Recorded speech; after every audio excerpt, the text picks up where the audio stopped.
Իշխանությունները զբաղված են վիճակագրական ֆետիշիզմով, այնպիսի հոգեբանական հնարքներով, որպեսզի կոմպենսացնեն այն ահռելի կորուստները, անգին հարստությունների նվիրաբերությունը Ադրբեջանին, որը չափվում է բազմամիլիարդանոց դոլարներով, բայց նրանք փորձում են դա կոմպենսացնել ինչ-որ ներգաղթային ցուցանիշներով, միջին աշխատավարձի աճով, աշխատատեղերի աճով, որպեսզի վիտրաժային այդ զարգացումը, սիրելի բարեկամներ, ընտրություններից առաջ դուք ընդունեք որպես իրականություն եւ ասեք իսկապես մալադեց, մարդիկ պարտվեցին, բայց տեսեք լավ բաներ են անում։ Հիմա փորձենք այդ ամեն ինչը ցույց տալ եւ իսկապես դուք ինքներդ կզգաք, որ նրանց ջանքը, նրանց այդ վիզ դնելը ցույց տալու, որ ինչպիսի լավ ցուցանիշներ են ապահովել, ինքնին մատնում է, որ նրանք գիտեն, որ ունեն լեգիտիմության մեծ դեֆիցիտ, անվստահություն, դժգոհություն հանրային, հատկապես իրենց ճոխ պարգևավճարներից հետո հիմա ուզում են տարբեր վիճակագրական աճպահարություններով ձեզ ցույց տալ, որ Հայաստանը թռիչքաձև, վագրային թռիչքային զարգացումներ է ունենում, շուտով լինելու է Շվեյցարիա, Սինգապուր եւ այսպես շարունակ։ Տեսեք, վերջին ցուցանիշը, որի մասին Նիկոլ Փաշինյանը հայտարարեց, 8600 մարդ ավելի շատ անցած տարի մտել է Հայաստան քաղաքացի, քան գնացել է, որպես ներգաղթի դրական այսպես ցուցանիշ եւ դրա պատճառ նշվեց խաղաղությունը Ադրբեջանի հետ եւ տնտեսական ցուցանիշները։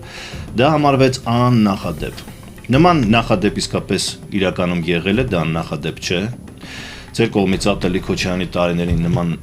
ցուցանիշ եղել է, երբ որ ներգաղթը շատ է եղել, քան արտագաղթը,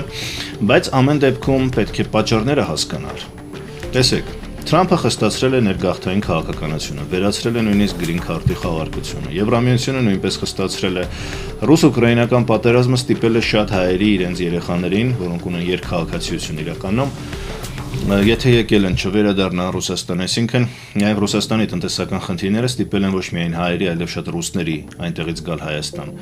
150,000 արցախցիների արտաքսումը հաշվի չեք առնում, նրանց մուտք ու ելքը, չգիտեմ, դուք հաշվում եք դա մուտք ու ելք, կարող է հաշվում եք եւ մեզ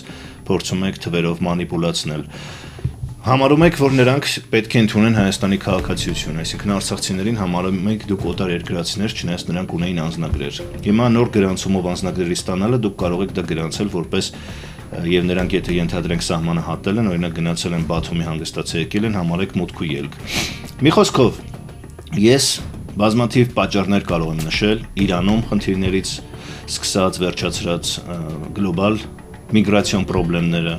նաև երկարաժամկետ հեռանկարում, որ մարդիկ ինչ-որ մի պերիոդ շարունակաբար լքում են երկիրը եւ ինչ-որ մի պերիոդ է գալիս, որ այլևս տեղ չկա այլ արտագաղթելու, որովհետեւ ով կարող էր գնալ գնացել է, ով չի կարող, պարզապես չի գնում։ Դա երկարաժամկետ հեռանկարում պետք է նայել։ Դուք կարող եք այդ ցուցանիշը բերել որպես միգրացիոն դրական տենդենս, եթե դա տարիներով շարունակվի եւ գումարած դուք կարող եք ապացուցել, որ երկիրը զարգանում է, մարդիկ ապահով են իրենց զգում, երբ որ ծնելիությունը աճի։ Երբ որ դուք ցույց տաք, որ նոր ընտանիքներ են ձևավորվում,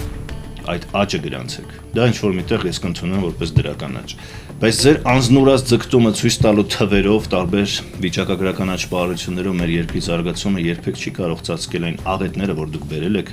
եւ դեռ կբերեք, որովհետեւ ձեր անպատասխանատու քաղաքականությունը շատ մեծ ռիսկեր է պարունակում, ինչի մասին մենք շատ ենք խոսել։ Չի ստացվելու ձեզ տարբեր վիճակագրական թվաբանություններով, թվանկարչությամբ կոմպենսացնել այն ահռելի վնասները, որ տվել եք հայ ժողովրդին եւ Հայաստանին, որոնք չափել են տրիլիոններով